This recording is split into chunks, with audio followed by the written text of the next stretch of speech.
ठीक है, ये 3 करूं? ठीक है, देखिए जो थर्ड क्वेश्चन है,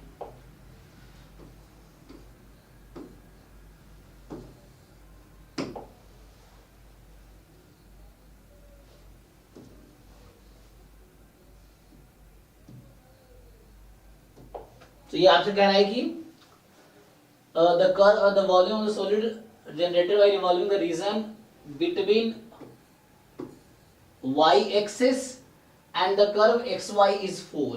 तो कर्व है xy इज इक्वल टू 4, तो इसका ग्राफ बना लीजिए। तो xy इज इक्वल टू 4 का ग्राफ बनाएंगे तो एक ये बनेगा या ये बनेगा, लेकिन इसने कहा है y 1 से m में है। y क्या है? 1 से m में है, तो y की वैल्यू 1 लेंगे, मान लो ये y 1 है, इधर m है, तो ये पॉइंट क्या होगा? जब y को 1 रख रहे हैं, जब इसमें आप इस कर्व में y को 1 रखेंगे तो x की वैल्यू 4 आ जाएगी, तो ये 4 होगी, तो यहाँ पे 4 है। ओके, तो मतलब ये रीजन है हमारा, है ना। So the volume of the solid generated by revolving the region between the y axis and the curve, तो y axis and the curve ये रीजन है। अब इसको आप रिवॉल्व करा रहे हैं, ध्यान से देखिए आप, किसके रिवॉल्व? y एक्सिस के अबाउट। देखिए ध्यान से, जब आपको रिवॉल्व कराएंगे y के अबाउट तो क्या होगा? यही वाला शेप इधर बनेगा, सो सेम थिंग बनेगी, और यहाँ रिवॉल्व कराएंगे तो क्या बनेगा? ये इस तरह का शेप आएगा। घुमा रहे हैं ना उसको, देखिए y एक्सिस फिक्स है, उसके बाउंड्री को घुमा रहे हैं हम, तो ये y एक्सिस है, इसके अबाउट घूमेगा वो, क्या शेप बनेगी? ये शेप बनेगी घूमने के बाद। अब ये इसका शेप है ना, ये बीच में इसका ये से है ना, इस तरह से है, तो ये रिवॉल्व हो रहा है। अब ये शेप बनेगी, इसका वॉल्यूम निकालना है हमें, तो सिंपल ये देखना है कि इसका रेडियस क्या है। तो रेडियस का क्या होगा जी?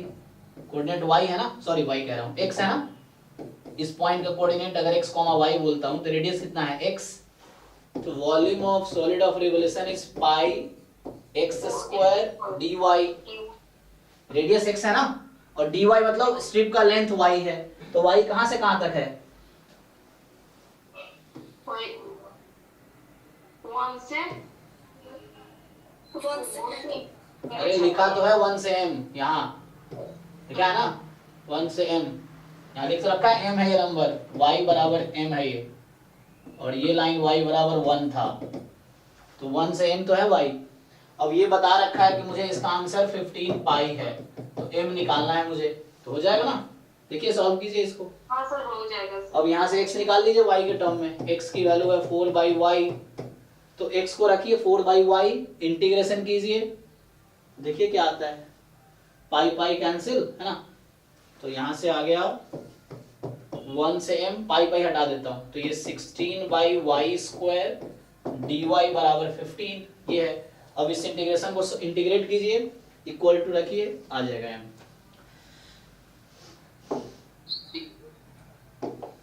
ठीक है ना, सी आता है? ओके,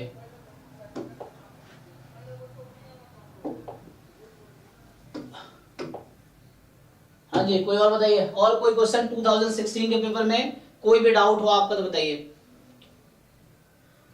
किसी ने भी, किसी का भी डाउट हो तो मतलब 16 कर लिया सब लोगों ने, वेरी गुड।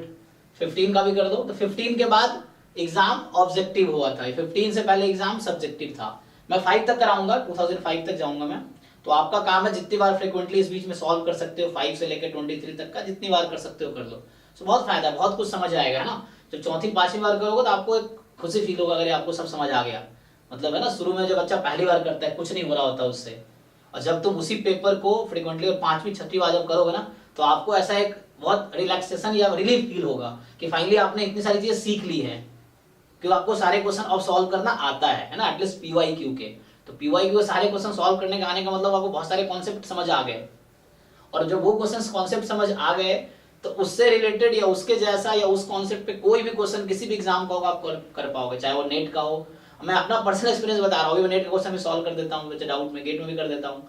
ये सब सिर्फ इसीलिए क्योंकि मैंने जैम 3-4 साल पढ़ाए हैं, तो जैम के कौन, मुझे भी स्टैट्स आता थोड़ी था। मैं 2019 में पहली बार स्टैट्स पढ़ना और पढ़ाना शुरू किया। सर जी सर, गेट का एक क्वेश्चन है सर, वो सॉल्व कर दीजिए। बताइए। सर ओके सर, व्हाट्सएप पे सेंड करूं? हाँ भेजो, ग्रुप में भेजो। इसीलिए धीरे धीरे सीखो यार, आगे बहुत है ना, हो जाएगा आराम से। सर डायरेक्टली आपने मास्टर्स स्टैट्स से किया था, मतलब ग्रेजुएशन? वही मैं कह रहा हूँ, ग्रेजुएशन मेरा मैथ्स में है, मैंने बीएससी मैथ्स में की दिल्ली यूनिवर्सिटी से, एमएससी मैथ्स में की आईटी दिल्ली से। फिर एक साल मैं कैरियर लेवल में जॉब कर रहा था गैप लेके, फिर रियलाइज हुआ कि नहीं, कोचिंग फील्ड में करियर नहीं बनाना। मैं उसमें मैं बता दूं 2019 में मैं मैट्रिक्स प्लस में पढ़ाता था, जिसमें ईशान स्टूडेंट था 11-12 का साइमल्टेनियसली।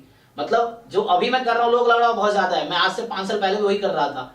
मैं 2018 का शेड्यूल बताता हूँ। 2018 में मैं 8 to 12 आईआईटी दिल्ली का क्लास अटेंड करता था, 8 से 12 बस, 12 के बाद कोई क्लास अटेंड नहीं करता था, मतलब एब्सेंट जो भी क्लास होती थी। फिर 1 बजे से 6 बजे तक मैं कैरियर लेवल में जॉब करता था, फिर शाम को 6 से 10 बजे तक मैट्रिक्स प्लस में पढ़ाता था, और फिर रात को जाता था 1 घंटे, मुझे मैं पढ़ाता था जीटीबी नगर में, कोचिंग है कैरियर नगर मैट्रिक्स प्लस आईआईटी हौजखास में, 30 किलोमीटर का गैप है, तो मुझे जाने में 1 घंटे लगते थे मेट्रो से। फिर रात को 11 बजे पहुंचता था, फिर 11 से 4 पढ़ता था, 4 से 8 सोता था, और 8 के बाद फिर सेम शेड्यूल। तो ये मैंने पूरे 2 साल ऑलमोस्ट आईआईटी दिल्ली में गुजारे हैं। तो अभी मेरा लाइफ उससे बेटर है, अभी मुझे उतना प्रेशर नहीं है काम का जितना तब था। और फिर भी मैं एमएससी समाहू कंप्लीट किया, डिग्री मिला, पास हुआ, है ना, ये है। और है ना, तो लोग मतलब अब देखो जलने वाले लोग ये भी कर रहा है, वो भी कर रहा है, ऐसे भी कर रहा है, मतलब हम कोशिश कर रहे हैं, कई बार फेल भी हुए, कई बार पास भी हुए, लेकिन उसी की वजह से आज हम इतनी सारी चीजें संभाल पा रहे हैं ना, ट्राई किए तो। अब लोग क्या एक काम करते हैं, उनको लगता है ये भी कर रहा है, ये भी कर रहा है, ये भी कर रहा है, तो मुझे लगता है मैं कर सकता हूँ तो मैं कर रहा हूँ, सेम आपके साथ है ना, वैसा है। फिर मुझे लगा नहीं, कोचिंग बोले मजा नहीं है, फिर मैं स्टैट्स में एमएससी करने का प्लान बनाया। फिर मैं जैम स्टैट्स दिया 2019 में, जैम स्टैट्स दे के आईआईटी बॉम्बे गया। फिर आईआईटी बॉम्बे में गया तो आइडिया है कि अब जैम स्टैट्स पढ़ाते हैं। तब 2019 में शशि के साथ मिलकर हमने जैम स्टैट्स शुरू किया। उस टाइम वो जैम मैथमेटिक्स पढ़ाता था, सुप्रीम क्लासेस के नाम से कोचिंग ऑलरेडी उसका था 6 महीने पहले से, और वो जैम मैथमेटिक्स पढ़ाता था। फिर मैंने कहा ठीक है हम लोग जैम स्टैट्स शुरू करते हैं। फिर जैम स्टैट्स इतना चल गया कि बस स्टैट्स ही हो गया, ऐसा है। तो वही स्टैटिस्टिक्स अच्छा है या मैथमेटिक्स अच्छा है? कौन सा इंटरेस्ट की बात है, स्टैटिस्टिक्स का स्कोप ज्यादा है, तो वो है। स्कोप की बात, मतलब आपको कैसा लगा? नहीं, मुझे स्टैट्स में ज्यादा मजा आया, तो मैथ में थोड़ा फ्रस्ट्रेट हो गया था ना आईआईटी में, तो फिर स्टैट्स में ज्यादा अच्छा लगा। स्टैट्स इतना अच्छा, पीएचडी भी स्टैट्स में, अब जिंदगी भर स्टैट्स ही पढ़ाएंगे। अगर किसी कॉलेज में प्रोफेसर बनेंगे, चाहे आईआईटी, एनआईटी, सेंट्रल यूनिवर्सिटी, कहीं भी किसी कॉलेज में। पीसीएम मोहन प्रशांत मोहन में भी इसकी बात मैं कर रहा हूँ, वो तो फिजिक्स में पीएचडी करते करते उनको इतना इंटरेस्ट आ गया कि वो स्टैट्स में आ गए। देखो इतना कुछ कर दिया उन्होंने फिर, ये हाँ तो यही है सबको। स्टैट्स मुझे बहुत सही लगा, तो इतना अच्छा लगा अब ना स्टैट्स में। तो फिर मैथ्स मेजर होने के बावजूद मैं स्टैट्स में इतना अच्छा कर रहा हूँ, तो वही चीज़ है। एनीवे, तो डाउट भेज दिया आपने? सर भेज दीजिए।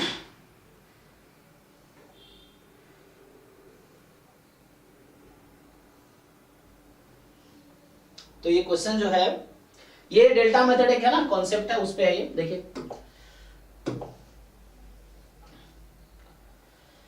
सो 61 क्वेश्चन है इनका कि लाइक xn जो है, x1 x2 xn, this is IID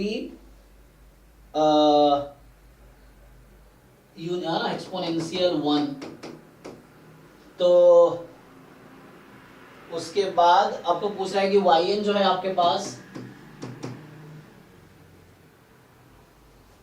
x2n minus x2n minus 1, और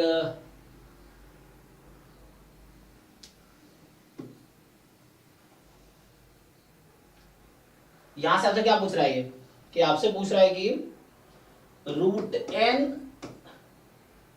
e की पावर माइनस yn बार माइनस e की पावर माइनस 1, ठीक है। सो रूट n e की पावर माइनस yn बार माइनस e की power minus 1 converges in distribution to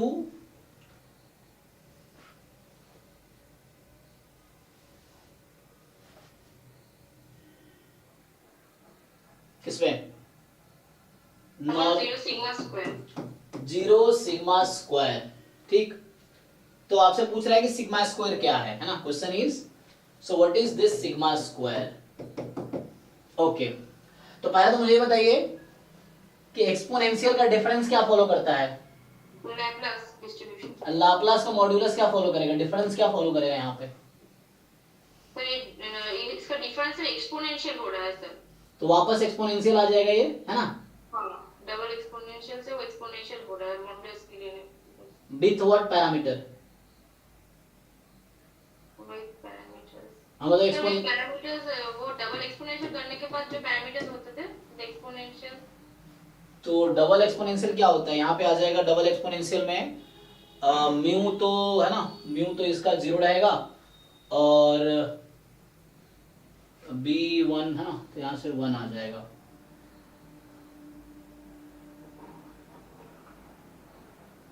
तो डबल एक्सपोनेंशियल से वो जो मतलब जो हुआ था उसका वो भी डायरेक्ट एक्सपोनेंशियल में वही पैरामीटर से आ गया। अच्छा चलो उससे अभी देखते हैं। ये हालांकि आएगा एक्सपोनेंशियल ही आ जाएगा, आई थिंक एक्सपोनेंशियल 1 ही आ जाएगा, चेक कर लो एक बार। हां तो एक्सपोनेंशियल 1 आया तो यहाँ से क्या आएगा? This is something like g of y bar minus g of mu, तो मीन 1 आ गया अपॉन, है ना, मीन 1 आ जाएगा अपॉन, या यहाँ रूट n है, ठीक है ना, ये रूट n है। So this converges in distribution to, जो डेल्टा मेथड कहता है कि दिस, ये थ्योरम लिख रहा हूं मैं, है ना, जो भी लिख रहा हूं थ्योरम है।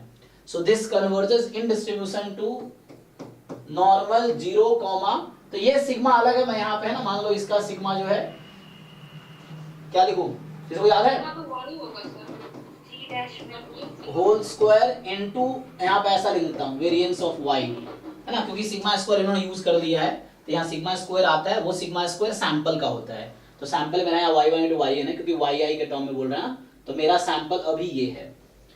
तो अब देख लीजिए यहाँ से, तो नॉर्मल 0, म्यू तो आप कहीं से दिख रहा है 1 है, कंपेयर करेंगे आप, तो यहाँ से जो gx फंक्शन है वो e की पावर माइनस x है, सो gx फंक्शन है e की power minus x,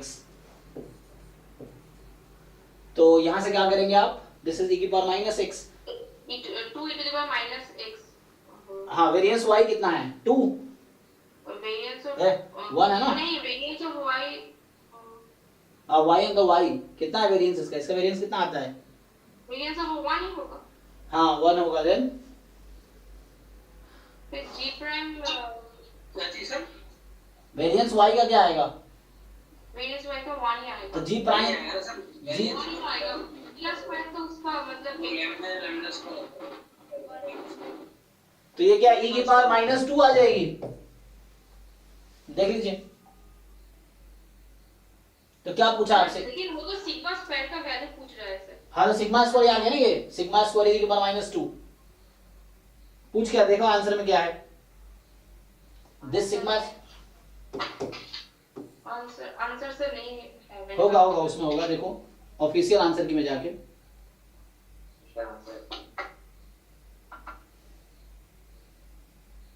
sir 2 question मैंने भेजा, 2-3 क्वेश्चन। हाँ करते हैं क्या करके। तो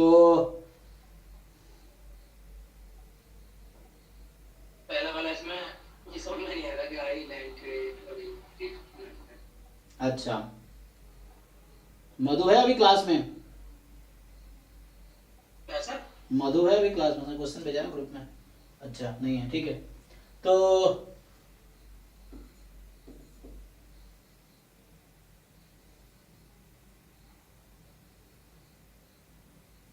ठीक है, आंसर देख लेना, इसका आंसर ये होना चाहिए, तो मैच कर लेना, इससे आ जाएगा।